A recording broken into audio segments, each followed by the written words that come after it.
Episode of the French Bishop Chess Podcast. I am here with John MacArthur. My name is Rogan Joe Sloan, and today we're going to be talking about all the news of the week, or since the last time we had an episode, which might be more than a week ago. Who knows? So today in the news, we've got the race for the candidates. We've got all the developments and all the new chess tournaments, all the new chess sensations, and all the new developments and all the chess drama. G'day, John. How are we doing today? How are you, Rogan? It's great to be here. We have so many events coming up for the holidays. The Chennai event just ended, and Gukesh has managed to surpass the Chennai by winning the Chennai Masters. Gukesh now replaces Giri in the Candidates tournament. I can't quite believe it. Such a nice guy to always be a bridesmaid and never a bride. Oh well, I mean, at least he'll have his opportunities, which will be amazing for him. There's a lot to get into today. Well, there's the letter to FIDE, from the US Chess, I believe, asking The for other asking for on the other demand relief. scam, right?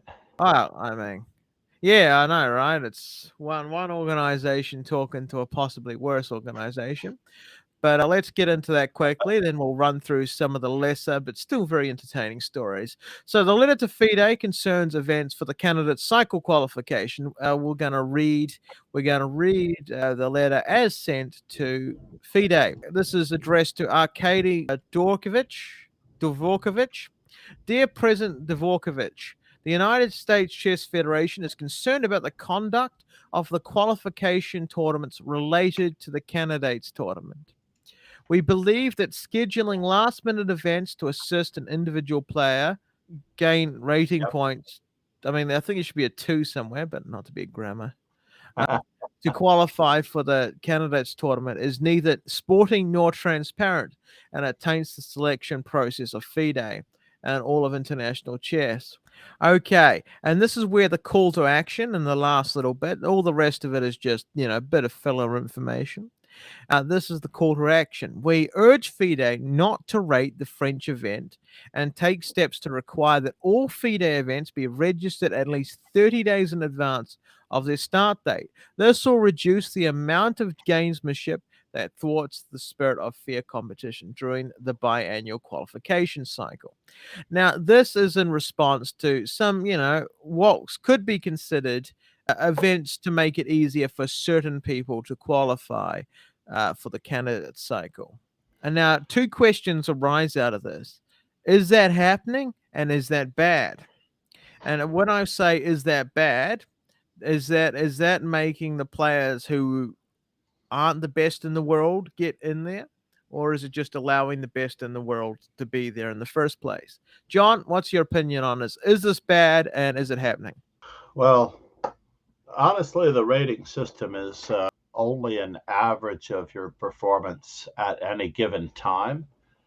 It used to be that you used an average of your rating over a period of time, so you couldn't adversely affect your rating at the last possible minute by organizing a friends tournament. Let's just say I invited over a few players, as a grandmaster who's just outside, and as it happens, Alireza Firouzja apparently was the beneficiary of an organizer bringing together 6 B-list grandmasters that are older and on the decline. And these grandmasters who have lost countless numbers of rating points over the previous years due to their age lost to 5.5 points out of 6 to Alireza Firouzja. Now, it may seem like the point is moot, as checking the website, I don't know where Wesley So managed to surpass Alireza Firouzja, but when I looked the other day at the conclusion of this match, Alireza Firouzja had gained the requisite number of rating points in order to surpass Wesley So as the 8th and final candidate for the Toronto 2024 World Chess Candidates tournament. So there's a little bit of sour grapes here, no? for the US Well, Chess Federation? there were a whole bunch of funny FIDE shenanigans that happened on the way to this particular world championship. For instance, you had to be an active player. You had to have at least played 30 games of sorts within the year. So last year, if or for the previous cycle, if people don't recall, basically Dingler played 30 of his countrymen in the course of a month in order to qualify for the World Chess Championship, and basically also increased his rating to a requisite level to get into the candidates tournament. Otherwise, he wouldn't have been in the candidates tournament. And this year, a random FIDE circuit event was organized, the Chennai Masters, to give Hmm. Gukesh and or Arjun Aragaisi another shot at qualifying for the World Candidates Tournament. And Gukesh emerged victorious to bump Anish Giri out of the running at the last possible minute. Now, Right. if I honestly, the only way they can make this fair, these last month of the year shenanigans that they pulled, is if they played each other. Basically, if Ali Reza played with Wesley So Hmm. and Lanier Dominguez, who also got screwed by going to the Sitges tournament, and I believe he was under the weather and he lost an untimely game or did not gain the whatever requisite number of points. I don't necessarily know what's going on, but he dropped out of the Sitges tournament after round 3, 4, or 5. I don't recall what round number it was, but needless to say, Dominguez ends up eighth on the FIDE rating list. Ferrugia, as reported just now, he lost one place The and question that went comes up, down below Wesley So. So, I mean, in a way, to have the highest rated player as the candidate, no, I don't think it's fair. I don't think it's fair to people who've been consistent players over a longer period of time. The best player, if you were asking hmm. honestly, is the player who's consistently good over a period of time, not consistently good for this week. Yeah, okay. I mean, that is something to say there, John. But the question that comes after that is, well, I mean, so what for consistency? You know, I mean, making them have to all play each other seems bloody stupid. I mean, you know, like I mean, No, to I be think that fair, would I be the mean, only fair way make to resolve it. Basically, you oh, I have know, these three guys. yeah, yeah, Karyakin is banned in ninth place. You have these three guys who are trying to squeeze in. Four guys. Let's say there are four guys, right? We should at hmm, least give Anish Giri a chance to defend himself and his placing on the FIDE circuit event. If you're going to create a brand new circuit event at the last minute, then I think the participants should include the people who are eligible for the candidates tournament. They have oh, a hand of fate. okay, I You mean, can't. I mean, literally, Ali Reza dug up four schmoes from the local chess club, six schmoes, I should say. Fedorchuk managed to draw him in the sixth game. but you did It make the looks point like that to these elite players, most people are schmoes. I mean, you know, that's why they should be playing each other. If you had a four-player double round robin or a four-player double place, play each other with each color over 8 days, they could have finished it in time, and every one of them would have had a hand in their own fate, rather than leaving it up to the shenanigans of organizing your own event. But it does look like, if I look at 2700chess.com appropriately, it does look like they did not rate the event that Ali Reza played. right. It looks like they took away the 6 rating points that they had given him days ago. And Wesley So remains in contention in 6th place. So it looks as though Wesley So is the Toronto participant. He's also Canadian, so it's only fitting. He moved from Canada via the Philippines to the United States to participate in the U.S. Championship. Damn. Poor stepping stone. And The yeah, Canada's he's like, stepping. That's the usual route to get into the United States across the Canadian border, just because the Mexico border gets too much press coverage. So it's a little right. bit easier. In fact, I think that there was a big to do about that years ago where they didn't want any Mexicans flying to Canada and entering the United States. So the Yeah. reason why we don't bother with the Canadian border is because the complexion of the problem isn't as The Canadian drug smugglers are just so much nicer. Sorry about that, you know. sorry about that, but it's only business. Yeah, yeah, So yeah, sorry. It does look as though the participants for the Toronto 2024 candidates cycle are the runner-up to the last match, the perpetual bridesmaid to the World Championship crown, Ian Nepomniachtchi, yeah. Pragnananda, Fabiano Right. Caruana. Yeah. Those, to me, ideally are the three relative strongest candidates based on the way they had been performing. Hikaru Nakamura and Vidit qualified in the FIDE Swiss Grand Swiss tournament held not long ago. Yeah. That was an amazing event. It And was. the last finisher in the World Chess Cup who benefited from Magnus Carlsen withdrawing as the winner of the World Chess Cup was Nijat Abbasov, a little known Nijat Abbasov. He is from Azerbaijan. It is a great victory for that particular country. Now, the two most recent to finish off the eight are Gukesh and, as it turns out, Wesley So. After all the shenanigans, But John, okay, so in the future, how would be the fairest way to go about it? Because I'm not exactly sure that amazing amounts of consistency is the way to go with this. Because you're the world champion, or you're very you're high rated. I don't think consistency is the big thing, right? Because you want to be playing in all the big, you want to be playing where the money is, not exactly where the consistency is. It's not always the same thing, well, I'm not entirely sure what Should you make the them go to money might certain refer places? to. I mean, that'll probably take up Or a do few I months just, of their life. but isn't it easier just to invite four friends to your local chess club and have a round robin and bolster your rating that way?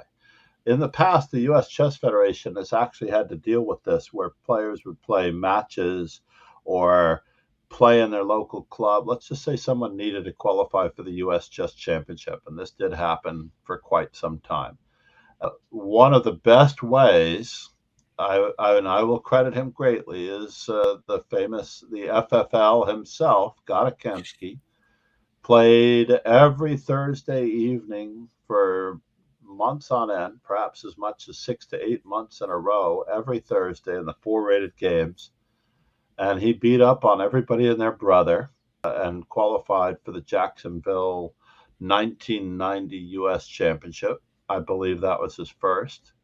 And he won that U.S. Championship based on another scandal involving his father. I was recently on Kata's stream, and we were reminiscing about the old times where he actually did not want to discuss anything that had to do with his father based on that, and he inferred his apologies to Joel Benjamin, who probably should have won that U.S. championship, and who was a good friend of mine at the time. I think we were sharing an apartment in that general area of time on the Upper West Side of Manhattan. And basically, he said that was not one of the proudest moments of his career, winning that U.S. championship because of the antics of his father. But But he doesn't that worked hard. Getting back to our qualification process, though, just yeah? getting your rating up with the sole purpose of getting into an event like this. But these people are winning it. It's not like they're qualifying. I mean, I will say yes, it is shady. But yes, it's shady in a way. Like it's not like they shouldn't be winning it. It's not like they shouldn't be getting in. It's not like there's a gosh darn bunch of people who just aren't really getting. The arguably the strongest people in the world are getting in, even if it is even if it is slightly dubious about, who they're facing to, up their rating for those consistency points. But I think it's unfair to those who have been consistently performing around them. Imagine that you were, let's say, the New Zealand outside chance. You've had the year of your life. You're going to be invited to the New Zealand Closed Championship, and basically you've been performing well all year. Your rating is in the right spot at the right time, or whatever the case might be.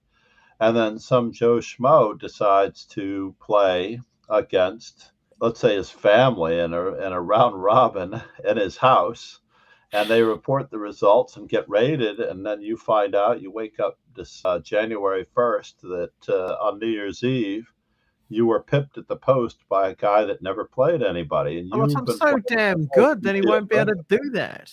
He won't be able to find enough competition that he'll No, be but able it's to not get about that that. small rating. It's not about that. It's about farming rating points from players that you are going to beat anyway. It's just farming rating points. It's basically, I love the fact that, let's say in my stream, because we have a nice small community of 15 to 20 regulars, maybe perhaps more than that. Obviously, we have more regulars than that, but 15 to 20 might show up at any given time. And Logic from Canada once complained to me that he couldn't gain any rating points in my tournaments, in my club tournaments, because the competition was too difficult, Too right? slow. And I'm Sorry, like, they're the same ratings as anybody else. I don't understand why they're more difficult than anybody else. It just didn't yeah. make sense to me. And the same thing is that if you're playing against other New Zealanders to get into the New Zealand Championship, right, over a long period of time, and regular events Mm. that are held periodically, monthly, every other week, whatever the case might be, whatever the cycle might be, you can't be usurped by an event that's concocted at the last minute, played against players that are determinedly going to be doormats and enabling you to cross the pathway into the tournament without I mean, actually playing I get anyone what you're that saying. in a legitimate game. These dudes who are doing it, the only difference is how fast they do it. They could either go around and consistently beat the crap out of people, or they could do it in one big fell swoop. I mean, I'm not, it's one or the other. I mean, for them, consistency is just a fucking month tax of going to these tournaments and going, yay, I have to play the Rebel. Isn't this nice? Don't I love it when I'm not invited to all the let's face it, 2600. If I lose these games, I'm gonna lose some stupid amount of rating. If I draw these people, I'll lose a stupid amount of rating. And if I win, yay, I get one reload point. So it's like they haven't got, they've got a little aversion to playing open tournaments and stuff like that, because I don't blame them, because they're used to, they're used to gated tournaments, and if they're not playing the gated tournaments, then they're not playing consistently. But they you know do have to perform in those events over a long period of time. Let's look at Fabiano Caruana, for example, who's had the tournament of his year. Basically, he's been performing well, maybe even for longer than a year. He's been very consistently at the top, and he qualified, of course, without having to be concerned about rating. But he would have been a rightful choice by rating. And then you have the others, like Hikaru, who actually had to win the event in order to get in. And Pragananda, who actually had to face Carlsen to not win the event to be able to get in. But you have Alireza Firouzja, who has an organizer bring about an Armenian grandmaster of 2,400 rated strength.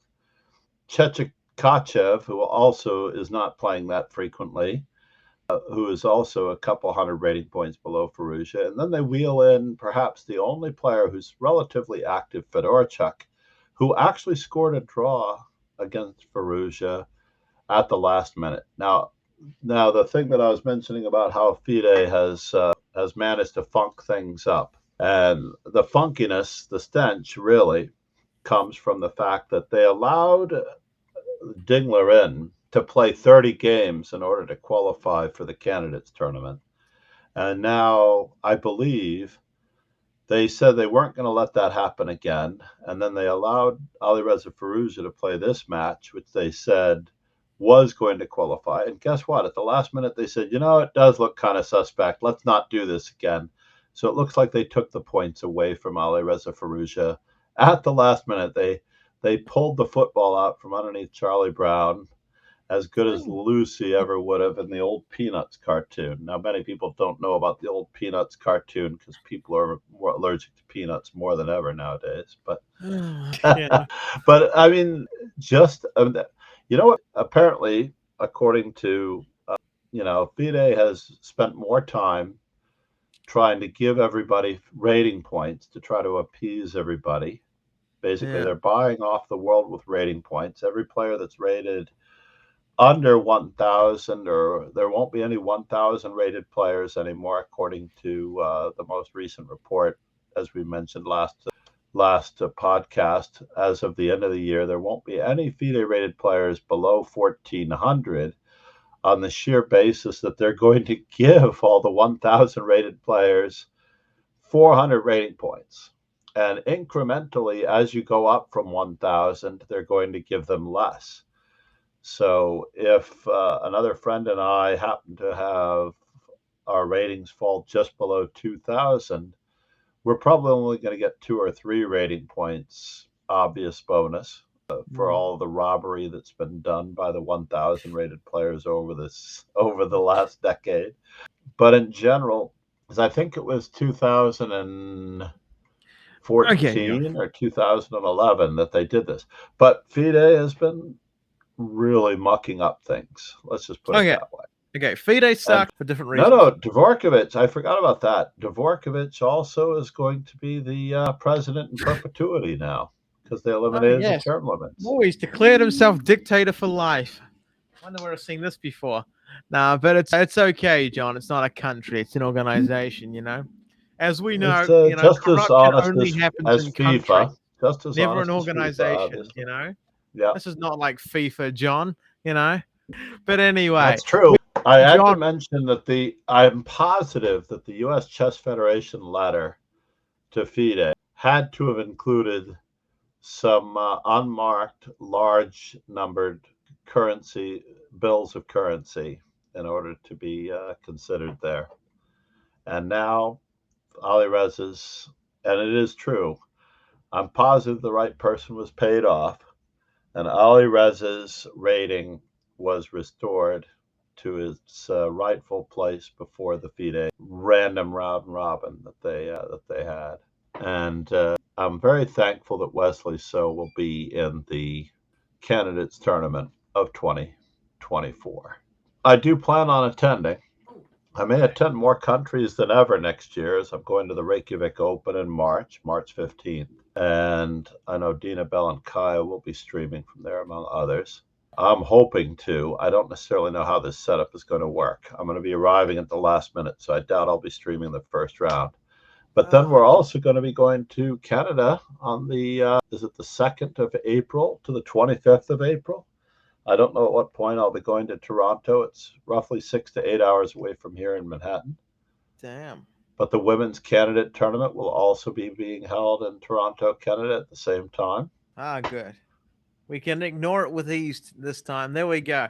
I'm kidding. Right, and I bet the average person cannot name 3 participants in the women's world candidates tournament. Oh, I don't know. Yeah, no, I can't. That's the. Well, I probably could if, like, hang on. Is Alexander Kostanuk playing? No, she's not. Okay, then I can't. If you remember who won the Women's World Cup, that was an event that we covered quite well. Oh no, journalistic integrity over here. Wei Li? No, that's a UFC fighter. What am I on about? I think you were looking for Li Tingji, was the Yes, former that's the one women's I was world looking champion. for. She was the championship challenger from the previous time. John's reading my mind, obviously. Katerina Lano was the winner of the women's Grand Prix, formerly of the Ukraine, now of Russia. She changed federations. Alexandra Goroshkina, also with the FIDE flag, won the Women's World Chess Cup. Goroshkina won the World Chess Cup.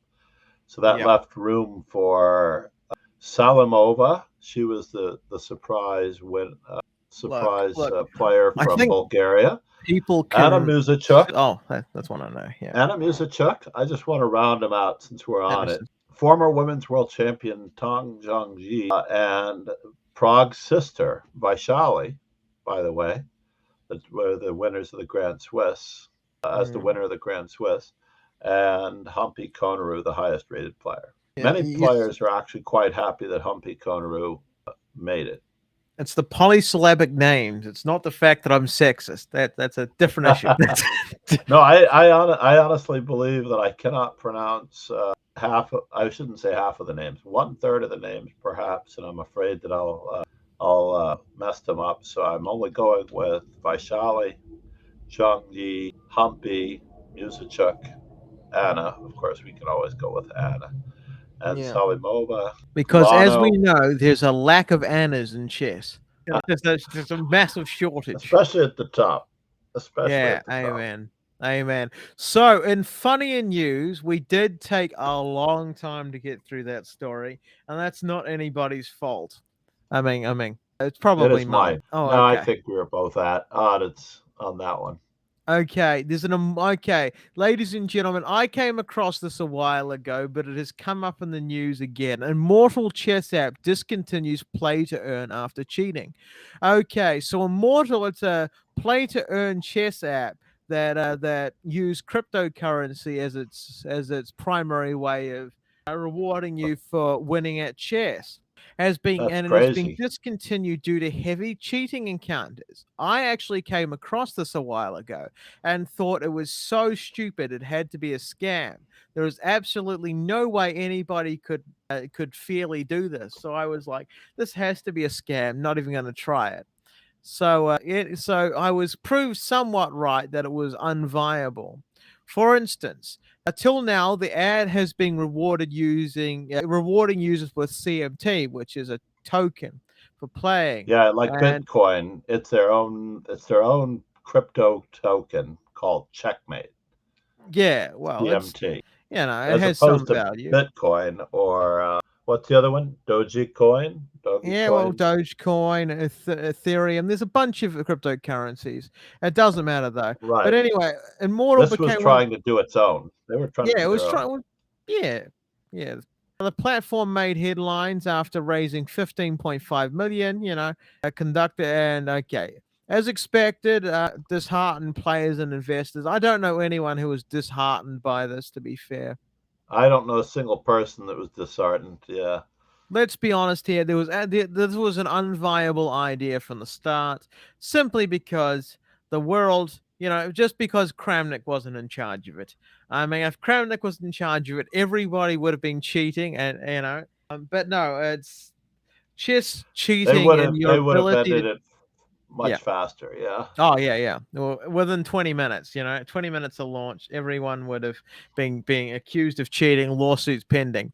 But yeah, so this is a completely unviable idea. Just like the amount of chess cheating that you get without money being involved is incredible. You add money, anonymity, and cryptocurrencies, and you've got the perfect way of being 100% cheating or having stockfish versus stockfish. I can't even believe that they even sold chess NFTs on their site within a marketplace Mm. using their own currency, which I'm certain that people put money into this site. And the NFTs themselves, along with the cryptocurrency, is now vanished into the ether. And unfortunately, it wasn't Ether coin. No, It's now really Ether Air because all of that has gone away. And I don't think that I doubt that any of the people are getting anything out of it anymore. It no. just Something literally tells me vanished. that it died and took everything with it. Dust to dust, ashes to ashes. This Yeah, thing that's did really not get sad. off the ground. I mean, anyway, so yeah, I don't know how that was viable in the first place. I just thought it was funny that someone even was like, "Hey, chess and money. Like, let's put it Right. online." Anyway, okay. So we've done letter to FIDE, and then we've done the way to the candidates. And have we done the way to the candidates there? We did talk about the 8 qualifiers, and we argued over whether or not the rating was the right way to determine it. I think they should only be able to qualify through given events by climbing over their peers. They should not be allowed to Yeah. just sit there and be the highest rated. Yeah. Like, it just doesn't make sense to me.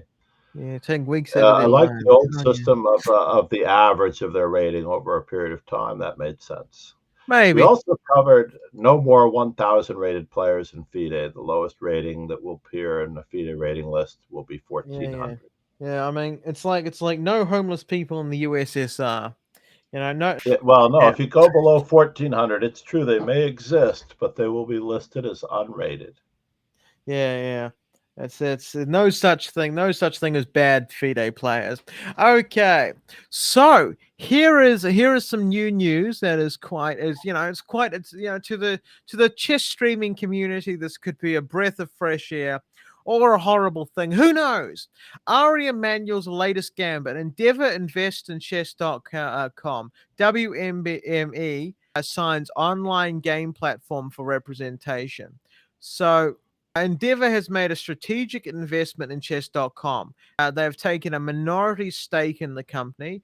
And in terms of it wasn't disclosed as part of the investment Endeavor will advise the company in areas including events and experiences. So basically, this is one of the biggest promotion companies in the world, and I believe its parent investment company has took in a minority stake. So essentially, this is one of the biggest. Well, this is probably one of the biggest opportunities for online chess in quite a long time. Yeah, they're Um, going to so work to create brand partnerships and content development and licensing opportunities, as well as media rights to certain events, which has been attempted before by World Chess, by the way, for FIDE. WorldChess.com used to try to keep people from streaming the moves of the World Championship games, believe it or not. They tried to withhold the actual event. It's sort of like being at a National Football League game, Rogan, right. and not being able to record it or make your own personal video of it. Which, if Mm. they see you, they confiscate your cameras and stuff like that. I'm going to So be honest basically, here. I think there's a ripe opportunity here because the difference between FIDE doing something and sucking at it and a company doing who knows what they're doing it. There's two different things. I mean, in my humble opinion, I've often seen that where big things like FIDE decide that they're gonna try and make money from it, except that they suffer from inexperience in the field, and they don't yeah, exactly they kill their own fan base and doing that. They indeed, hurt they hurt everybody. They don't make a productive fan base out of it, and it just turns into a shit show. yeah, and then you have guys like Sutovsky asking if anyone's actually even going to watch the Women's World Championship, should they host it. Like, I'm not entirely sure if this is the right way to start advertising your event by querying No. if anyone's actually interested in their event before it starts. I mean, it's probably not the best way of going about things. Let's be honest. Yeah, but so essentially, WME will work with chess.com to develop non-scripted content, including documentaries and celebrity-centric chess moments and crossover content to attract new audiences. And this is probably what spurred much of the Duolingo crossovers with chess.com, Duolingo, a few other things, Clash of Clans, for instance, and Mhm. stuff like that. I mean, it seems very. Oh shit! I I, for I accidentally put a Levy Rosman video on. I've now got to physically be sick. No, But it yeah, was you accidentally clicked on the ad next to it, yeah, or whatever yeah. it might be. No, Yeah. I definitely know that this MSN.com news site almost got me as well. Mm. Interestingly enough, they're advertising a gift that I've already gotten for my wife on the site, which will now which I'll not repeat, which I'll not say. But it's interesting that I've already purchased this item, and it's a Yep. little late Yep. to the Yep. draw here advertising it. Amen, But John. needless to say, I'm interested in what they might do and what their financial stake in the company is. Basically, Oh, this sure. investment, this minority stake in this investment, earns them a seat at the table, I Oh, guess. yes, most definitely. Plus the brand partnerships that such a big investment would bring, especially when it's a promotion company that is so big. This is stuff that work for soccer, and and massive Hmm. international movements. This will be a small project for them by any means, but massive for chess. I mean, the brand partnerships for one, the events that they can sponsor. There's going to be a lot of money be put into some very, very small, very, very big events. I'm not sure if I'm still there. I see you. I don't hear you, but I see you. Checking. Interesting. Testing, testing, testing. My mic seems to be working, but I don't seem to be hearing Rogan. But I do see we're at 42 minutes still, so that's good. All right, let me reload I'm afraid to reload that. I'm just wondering if you see your microphone moving when you talk, or do you hear me? If you hear me, give me a thumbs up. Okay, so I'm not hearing you. Interesting. I'm gonna put this on for a moment, see if it's the speaker. Okay, what about now? This should be Yes. okay. Well, I suspect that a lot of what I just said was unheard, but that's probably a good thing if I'm being honest. It will I mean got my editing software will instantaneously be able to get rid of everything that should annoy people. Okay, so we've largely stated about this and this huge investment, in the largest organic chess online company that there is today. So I mean, it'll be one of the great. I think it'll be one of the greatest investments in chess in yeah, the looking last two forward to decades. seeing what happens. Oh, absolutely. John, if this goes well, I'm sure John will jump ship from Lead Chess and join me in the devil's, on the side on the side of darkness with chess.com. Do you have a separate tab? Am I in there twice, by the way? I'm No. hearing an echo of myself, Okay, I'll turn you down. just in case. I don't know. I didn't hear it before, so Hang on. What about now? testing, Hear it now? testing, testing, testing, testing. Sounds good. Okay. So, on to the next part of our on to the next part on to the other articles which I have not got up yet. John, what are we looking at? Well, aside from the candidates business that we had talked about and the finalizing of that cycle, I think there was a lesser known article from Graphic Business about the amazing opportunities created for using chess as a job creation tool for young players, I believe. I was trying to determine what country this was in Ghana. Yeah. So I think Ghana largely, looking forward to this. yes. I mean, it was a kind of a slow news week. So we did we were looking at an article that was telling us exactly how much chess players can make by you know by doing basically joining the gig economy for chess.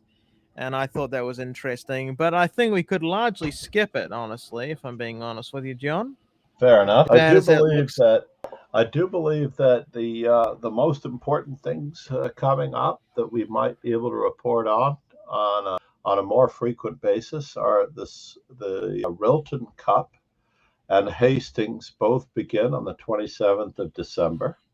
These Mm, legendary tournaments have been hosting strong players for 100 years and perhaps for the Rilton Cup decades. They mm, are both being held from the 27th of December through the 5th of January, with one day off in between, I believe. I'm not entirely positive about the schedule for Hastings. I've always wanted to play at Hastings. It's a seaside resort in England which most famously is known for Pillsbury's win over Lasker and Casta and Chigorin, I think, finished second in Hastings 1895. It was quite the event. So of the really large events, besides Toronto coming up on the immediate horizon, we have these two events to be covered. And while we're covering them, while we're watching these amazing events, Hastings and the Rilton Cup, I guess we'll see how the FIDE fiasco of the candidates tournament qualifications go. I mean, Magnus Carlsen was actually fined 10,000. Was it £10,000 or euros? That's right. On, He was three-quarters innocent. yeah, He yeah. was found innocent of three out of four. The fourth one, on the other hand, withdrawing from the tournament without giving proper or adequate notice from I mean, St. to be Louis, he's fair, fined it $10,000.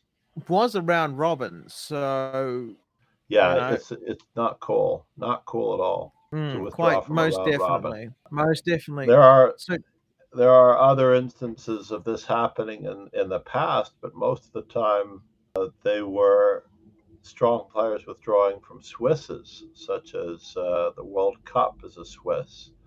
I'm sorry, not the World Cup is not a Swiss. The World Cup, the World Rapid and Blitz is also happening. That is on the immediate horizon. And I believe that's also starting around the 27th or the 28th. The World mm, Rapid and Blitz Championships, Magnus Carlsen will be playing in that.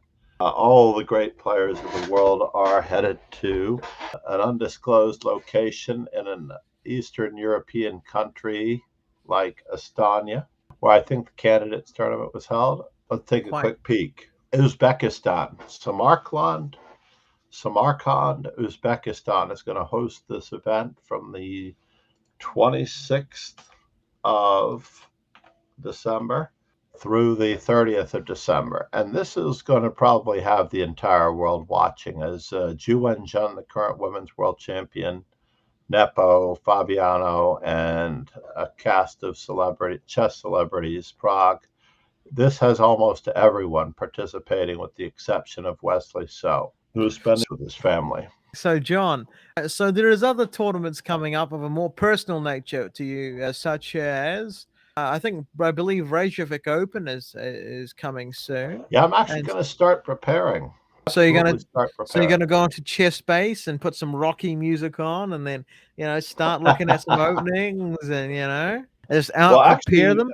I'm going to do all of my preparation on using Lee Chess Studies, and also I will be drawing from ChessBase, but I'm going Oh, to be using Chess Informant, the latest Chess Informant. I'm going to be using the Chess Informant mega database, which you can get from the Chess Informant website.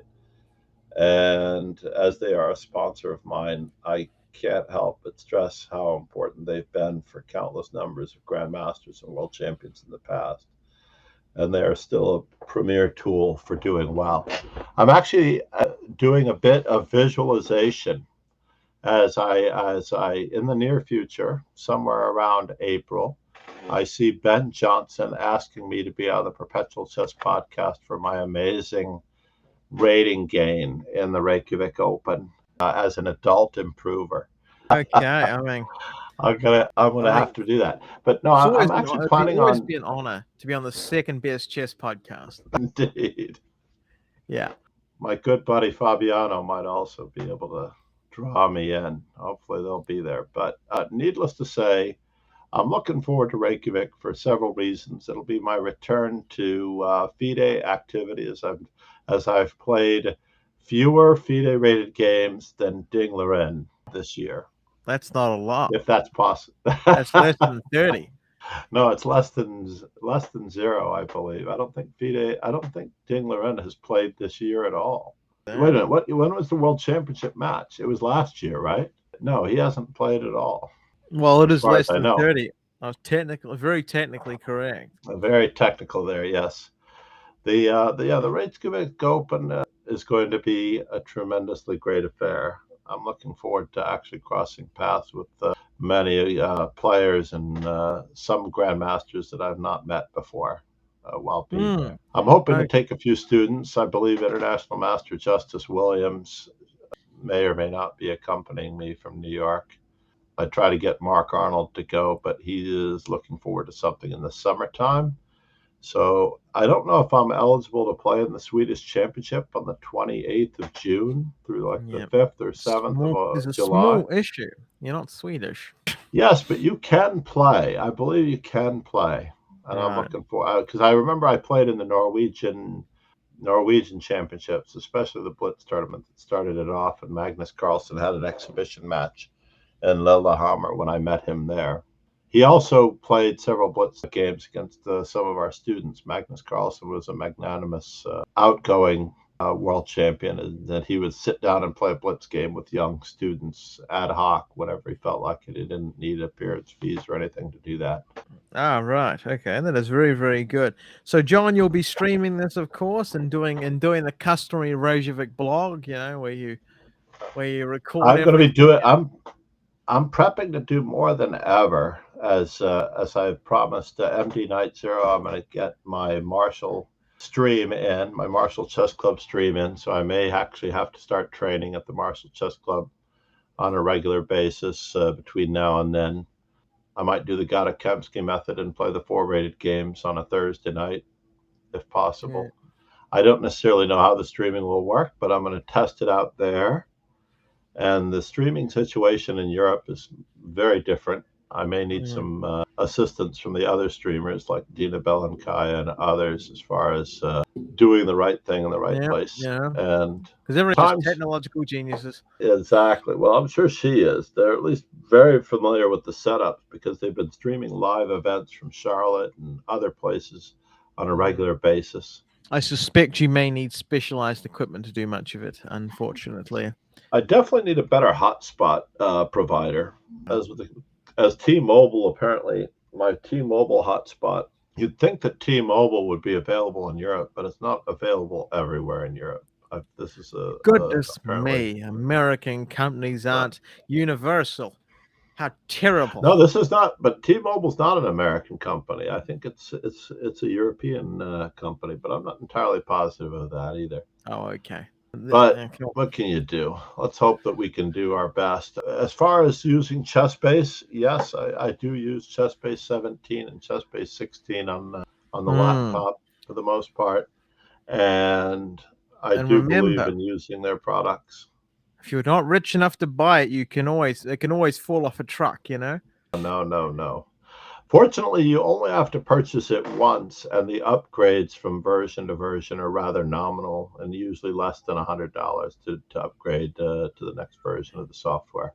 Oh, King's It's not that ransom. hard to Okay. track down not that hard to update your data. If you can't afford the subscription to the data, you can always update the data yourself. The hard part is doing the computer maintenance. I find that as Grandmaster John Tisdall, who works with me, I didn't really get a chance to look at his setup in Orlando, Florida, when we were there last weekend. We were coaching Columbia Grammar and Prep, who finished in first place in 11th grade and in ninth grade. And we should have had a seventh grade first place team, perhaps, but we just fell short. He uses ChessBase, and he was experiencing some data corruptions. And I have to mention this to anyone out there who uses ChessBase and also uses OneDrive or Google Drive or iCloud. And there are 13 indexes, 13 to 16 indexes. There might even be an extra one now with ChessBase 17. I'm not sure how they write the data to your hard drive, but if you are placing these on a shared cloud drive when you are trying to use ChessBase, those indexes can accidentally become corrupt, and then you have to do some integrity checks. And the 13 indexes, by the way, Riveting stuff. refer to openings databases, endgame classifications, opening classifications, tactical classifications, names, places, and tournament indexes. So ChessBase is a very complicated product and well worth the purchase once you've reached a certain rating level, which Rogan has achieved, No, I where haven't. I he's just got it semi. for free. No, but you have achieved a rating level that can be rewarded by ChessBase, but the vast Oh. majority of users will get by very well with the one-stop shop of the Lead Chess Study. Basically, if you look at the Lead Chess Study, almost everything is provided there that Yeah. ChessBase offers, with the exception of games prior to 1980, I think. The best thing that You I get could them ever all. say about ChessBase is there's so many features that I don't know how to use any of them. I'm overwhelmed with the massive amount I can do with it. It's It's like a, it's amazing. like it's like a it's an almost a universal chess tool. And don't let the chesscom staff hear me say that. Now, Are you on 17 or 16, Rogan? I'll have to check. ChessBase 17 is brutally amazing. I am studying a position in Lee Chess Study, and I happen ChessBase to 16. okay, but 17 is even more intuitive, if I can even boggle the mind with that. But I will be studying a position in Lee Chess Study, and I might have copied a position for study or something like that. And ChessBase 17, when I open it up, it instantly opens that position because it knows where I was. And it actually brings up an index of games to the right that all have shared features of the study. So, for instance, I did an electric pawns arena for 4 days, for 3 of the 5 days this week at Columbia Grammar for after school. This is where you have a race of 3 pawns on the king side versus a race of 3 pawns on the queen side for the opponent. And the kings are, of course, facing off with these pawns, and there's a lot of zugzwanging and maneuvering, and the pawns try to outflank the kings. So this position, by the way, was on my computer, and I open up ChessBase 17, and this position just automatically pops up within ChessBase 17, and then it gives me about 360 game references where similar pawn structures had appeared. And I was like, this is crazy. It just instantly knew what I wanted to look at. That's It's beautiful. almost That as good is. as Alexa listening to me, only it was Only better it's not because it knew spyware. what I was looking at, not what I was talking about. Yeah. Only it's not dystopian and possibly spying on you. Very, very good. Okay, another good endorsement for ChessBase. It's not spying on you, or at least the important stuff. Okay, No. so okay, just a little bit of For those of housekeeping. you, For those who I'll just fell give a asleep, we love you.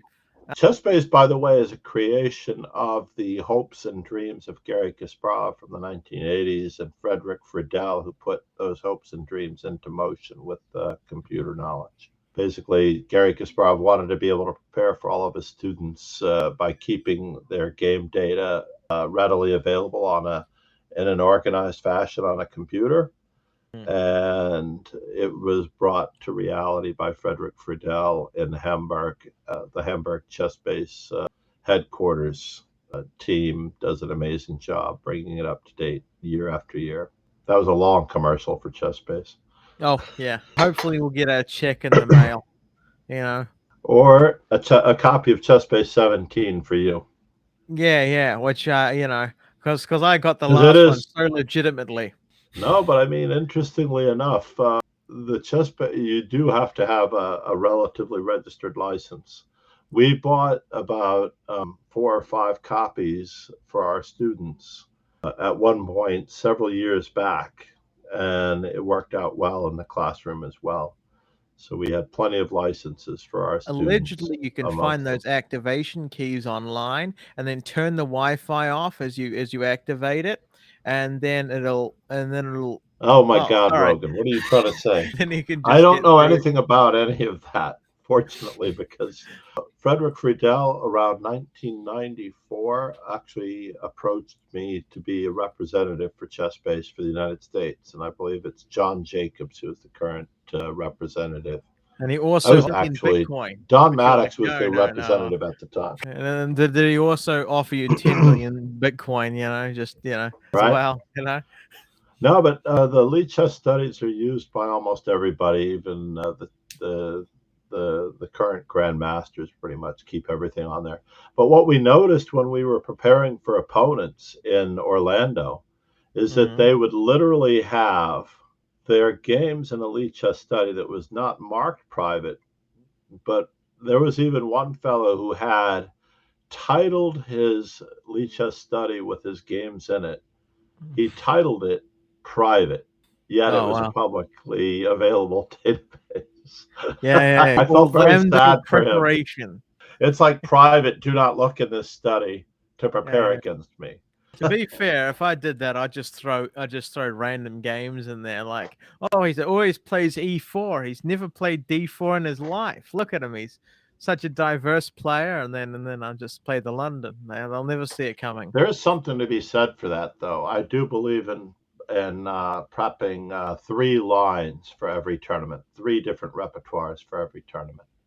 You prep an E4 repertoire, a D4 repertoire, and an A and a B repertoire beyond that, with white versus white as black. So basically, you will have, in my estimation, you should have a 33% chance of being prepped for, based on what you feel the opponent's weaknesses are. So if my opponent is weaker against D4 than D4, I will switch at the last minute. I can play almost any opening, obviously, it doesn't really matter. But to actually be a little bit more up to date, you should definitely be preparing an A repertoire, a B repertoire, and a tertiary repertoire just in case your opponent needs it. So just like in poker on the flop, I have a 33% chance of hitting. Well, thank God for the poker. Okay, so last little bits of housekeeping, which are incredibly important. Not really, but Master Chess Dojo and we both stream on Twitch. We both kind of stream on YouTube.